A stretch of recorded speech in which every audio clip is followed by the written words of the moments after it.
And agricultural news from agview.net. The Department of Labor has issued a proposed rule to modernize the H-2A program. These proposed changes are responsive to stakeholders' concerns and expected to enhance employer access to a legal source of agricultural labor while maintaining protection for the U.S. workforce as well as enforcement against fraud and abuse. The proposal includes requiring the use of electronic filing of applications for temporary employment certification to help reduce the cost and burden. It replaces the 50% rule with a 30-day rule requiring employers to provide employment for eligible U.S. workers for 30 calendar days from the employer's first date of need, that also allows a staggered entry of H-2A workers. Now, this staggered entry would allow employers to bring in non-immigrant workers to the U.S.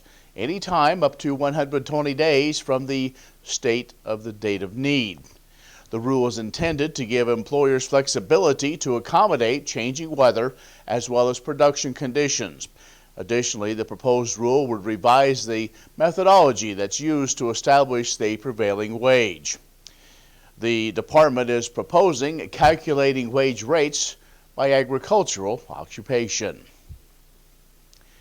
The Federal Motor Carrier Safety Administration announcing it's looking for public comments on potential revisions to agricultural commodity or livestock definitions in its hours of service regulations. Currently, states determine their harvesting and planting seasons, and drivers who transport agricultural commodities, including livestock, are exempt from the hours of service requirements from the source of the commodity to any location within a 150-mile radius.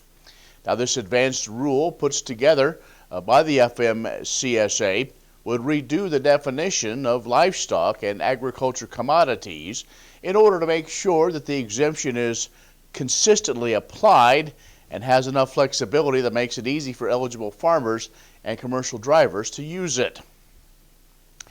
And in the coming weeks ahead, U.S. ethanol plants will sharply cut down on their output.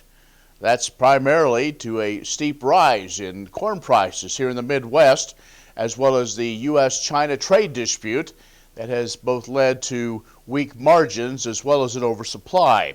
The margins to produce ethanol in the region have fallen to a 4-year seasonal low, while ethanol inventories haven't been this high in some 9 years. You can find more ag news at agview.net. We'll have more coming up. Stay with us.